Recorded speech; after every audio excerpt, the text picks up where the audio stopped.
सबसे बड़ा पहाड़, सबसे बड़ा पत्थर सुल्तान टीपू शहीद रहमतुल्लाह अलैह थे। किसी को हिम्मत नहीं हुई। चुनांचे उनके शहीद होने के बाद अंग्रेजों ने कहा कि आज से हिंदुस्तान हमारा। मगर दोस्तों और बुजुर्गों, सुल्तान टीपू शहीद रहमतुल्लाह अलैह के शहीद होने के बाद भी ये जंग रुकी नहीं। उनकी औलाद को, उनकी बीवी बच्चों को अंग्रेज ने कैद करके कलकत्ता भेज दिया। उसके बाद फिर तहरीक शुरू हुई सैयद अहमद शहीद रहमतुल्लाह अलैह की।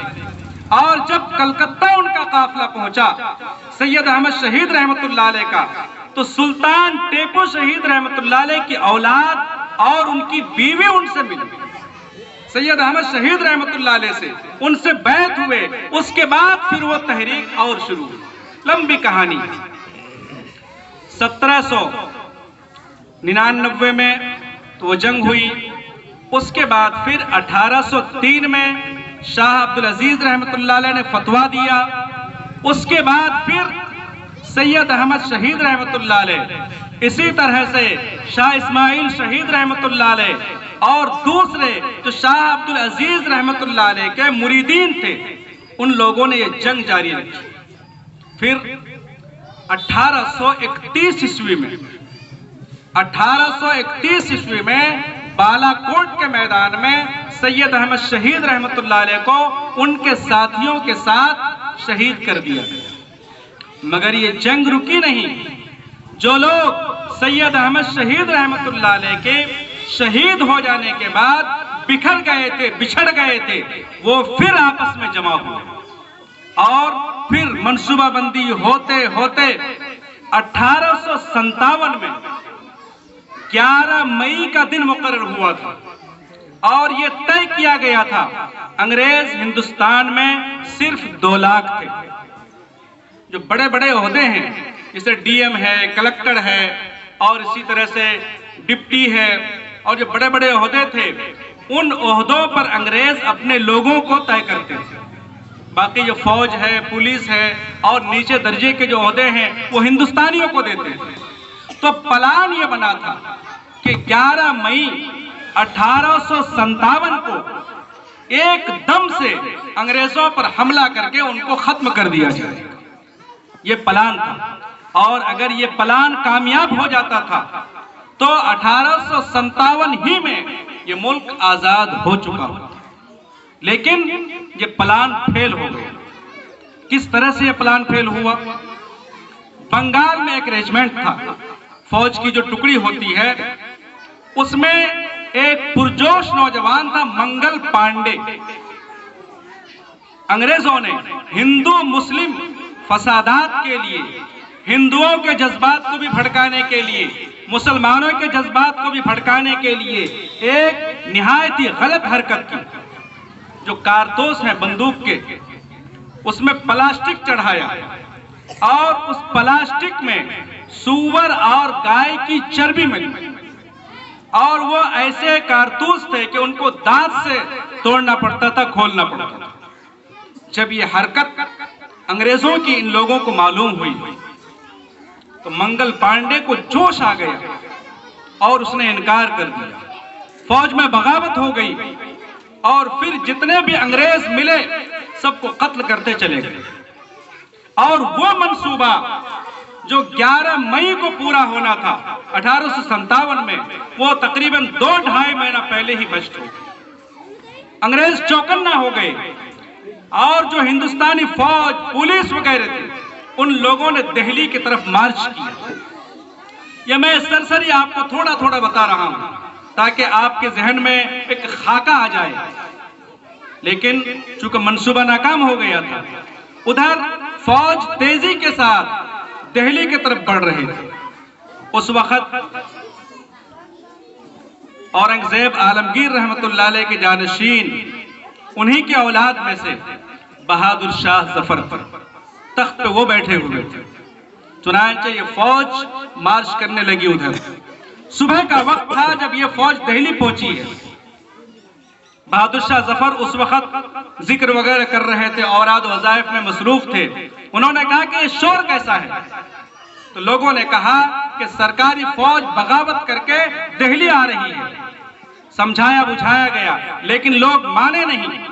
उसी दरमियान एक जनरल बहुत बड़े, आज हम लोग भूले हुए हैं, हमारे लोगों को भी मालूम नहीं है।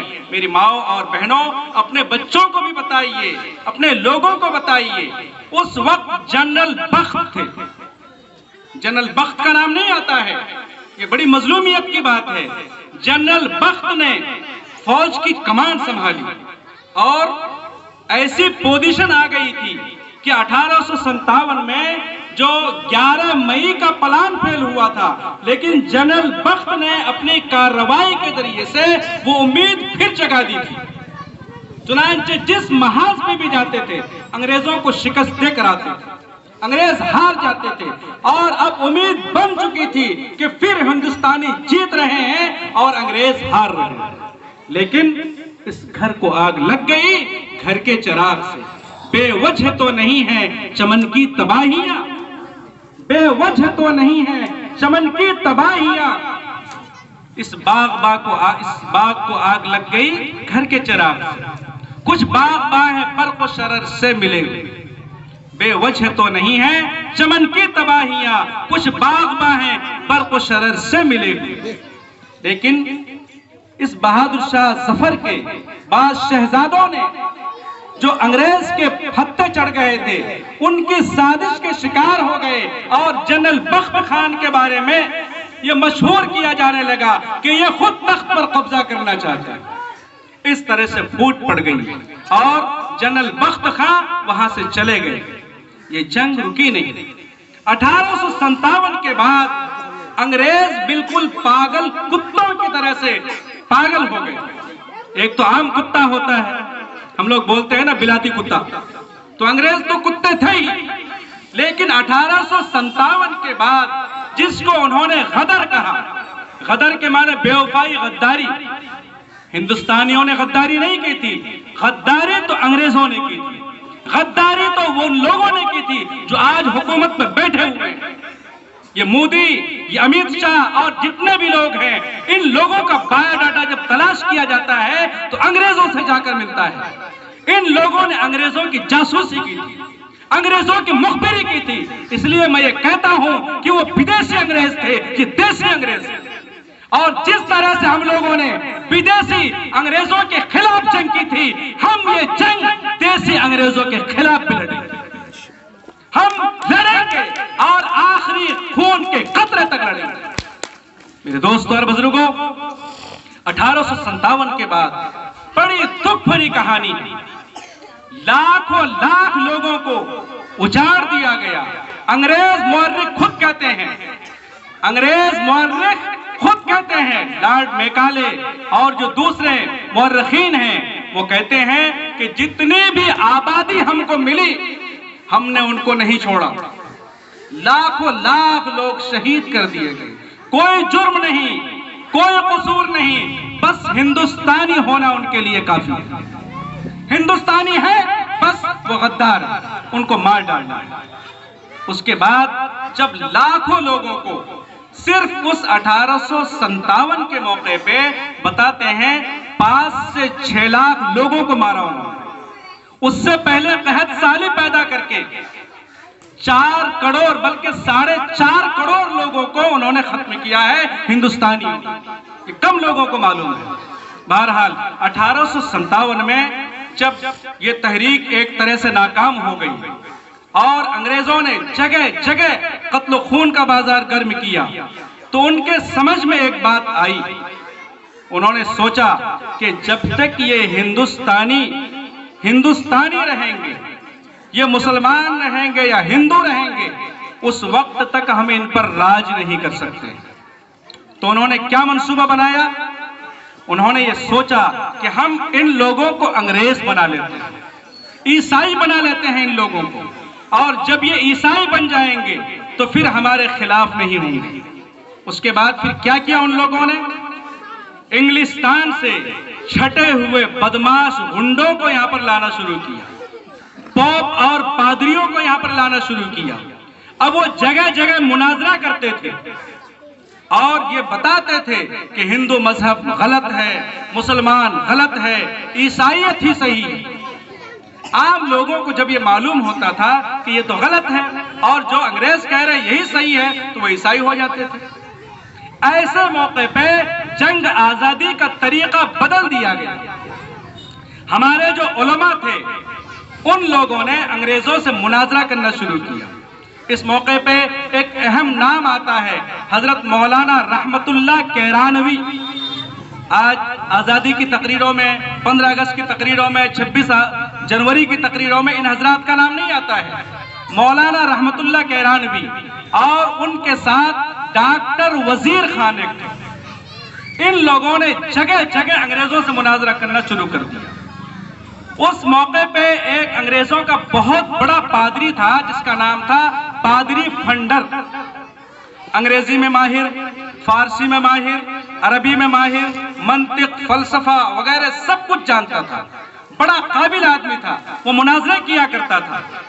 एक मर्तबा आगरा में मुनाजरा हुआ और ये तय हुआ कि जो लोग भी हारेंगे उनको जीतने वालों का मजहब कबूल करना पड़ेगा। ये तय हो गया था। मुनाजरा कई दिन तक जारी रहा, मुकाबला, बहसबाजी काफी दिनों तक जारी रही। लेकिन मौलाना रहमतुल्लाह कैरानवी और डॉक्टर वजीर खान ने ऐसी मुदल्लल अंदाज में बहस की कि ईसाइयों को लगा कि बस अब हम तो मुकम्मल हार चुके हैं। अगले दिन जजों को फैसला सुनाना था और फैसला यही आने वाला था कि ईसाइयत हार चुकी है, पादरी फंडर हार चुका है, रहमतुल्लाह कैरानवी जीत चुके हैं, डॉक्टर वजीर जीत चुके हैं, हिंदुस्तानी जीत चुके हैं, अंग्रेज हार चुके हैं। यह ऐलान होने वाला था अगले दिन। सारे लोग मंच पे इंतजार कर रहे हैं, खचाखच भरा हुआ है मैदान, लेकिन पादरी फंडर का पता नहीं। रातों रात वो हिंदुस्तान से भाग गए, क्योंकि उस मुआहदे के मुताबिक, एग्रीमेंट के मुताबिक उसको हिंदू मजहब या इस्लाम का मजहब कबूल करना था, ईसाईयत से तौबा करना था उसको। यहां से वो कहां गया? फौरन तुर्की चला गया। तुर्किस्तान जो उस वक्त खिलाफत उस्मानिया थी, वहां पर जाकर उसने फिर वही दंगा करना शुरू किया कि है कोई जो मुझसे मुनाजरा करे।